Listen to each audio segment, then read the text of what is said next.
Olá pessoas, sejam bem-vindos ao Sociologia Antes que Acabe. Eu sou o Thiago Siegel e esse é mais um vídeo nosso aqui na internet. E hoje vamos falar um pouquinho sobre o especial de Natal do Porta dos Fundos, lançado pela Netflix. Bom, você já deve ter ouvido falar sobre esse episódio se você não assistiu, e você sabe da polêmica que ele gerou, principalmente com o público cristão mais conservador, e você deve ter visto ainda que recentemente o prédio, onde o pessoal do Porta dos Fundos grava os seus vídeos, foi atacado por coquetéis molotovs num atentado que para muitos, e para mim, pode ser classificado como um atentado terrorista, embora para a polícia do Rio de Janeiro não.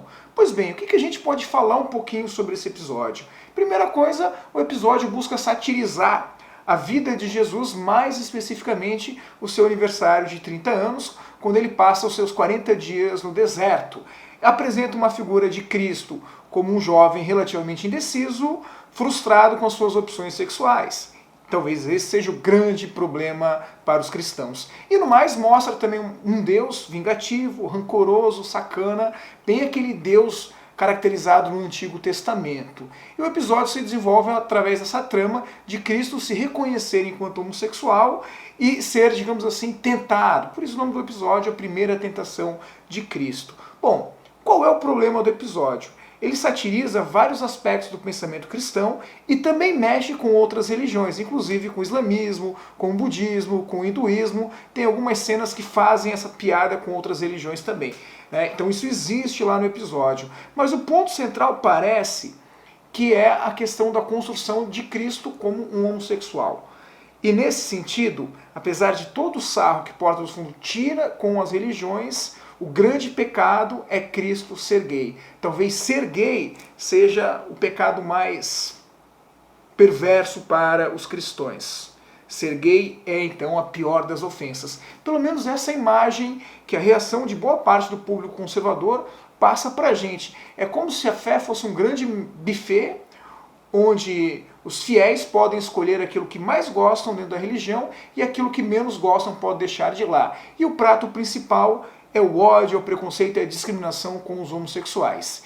E mostrar Cristo como gay é uma ofensa imperdoável. Pois bem, aí você pode se perguntar, o que isso tem a ver com a sociologia?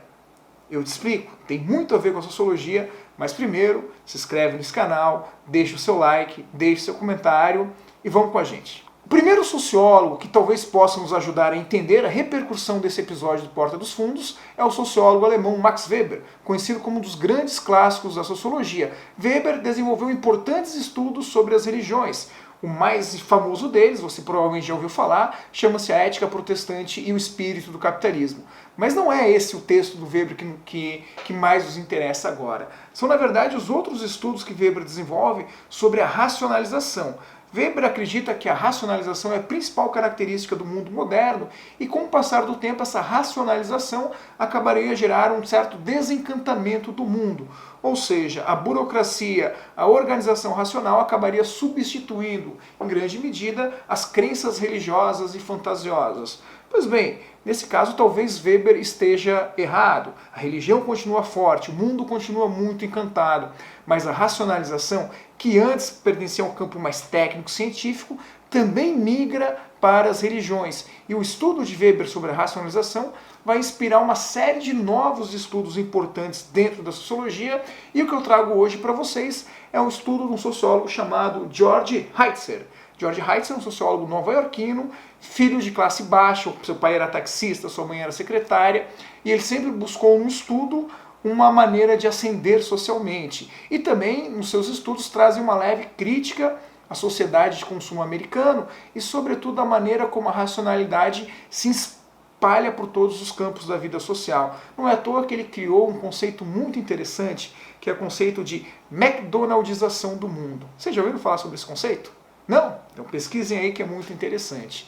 Herzl percebe que a rede de lanchonetes de fast food McDonald's é uma das principais.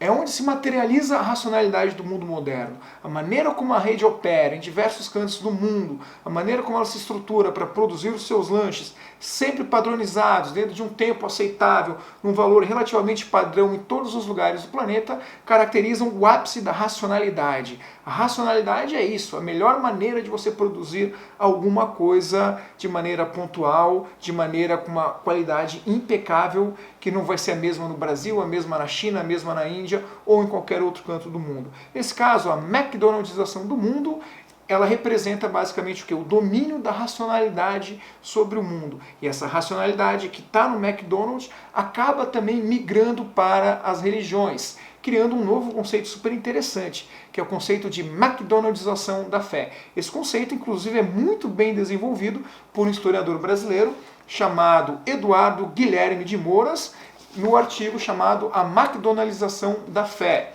Um estudo sobre os evangélicos brasileiros. Vou deixar esse artigo linkado aqui embaixo para vocês lerem. O que o Eduardo percebe? Que, na verdade, a religião cristã, da maneira como ela se racionalizou no Brasil, principalmente a partir dos evangélicos, transformou o cristianismo num grande buffet de fast food, onde o fiel pode ir lá, escolher aquilo que ele mais gosta e simplesmente deixar de lado aquilo que ele não gosta. É como se a fé fosse talvez uma caixa de bombons e você pode escolher os melhores bombons e deixar o resto de lado. Então é possível você ir lá no Antigo Testamento, escolher os textos onde a homossexualidade, o homossexualismo é condenável, é uma prática imperdoável, e deixar de lado, por exemplo, os textos que sugerem que mulheres não devem entrar na igreja, os textos que sugerem que não se deve comer carne de porco, por exemplo. Você monta o seu sanduíche, você monta o seu McDonald's. E a racionalidade da fé funciona desse jeito. E não é à toa que, recentemente, parece que no grande buffet livre da fé cristã, o prato principal é o ódio.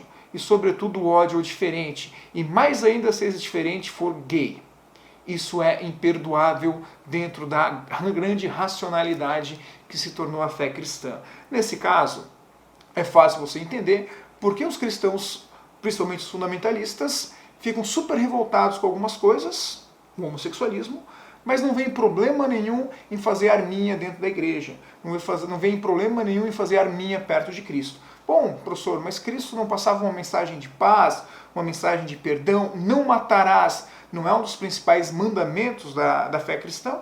Não importa, porque essa parte você deixa de lado no grande fast food da fé. Pois bem, se você gostou desse vídeo, gostou desse tema, se inscreve no canal, deixa o seu like, curta, compartilha. No mais, forte abraço a todos e valeu! E aí, será que ficou mais ou menos?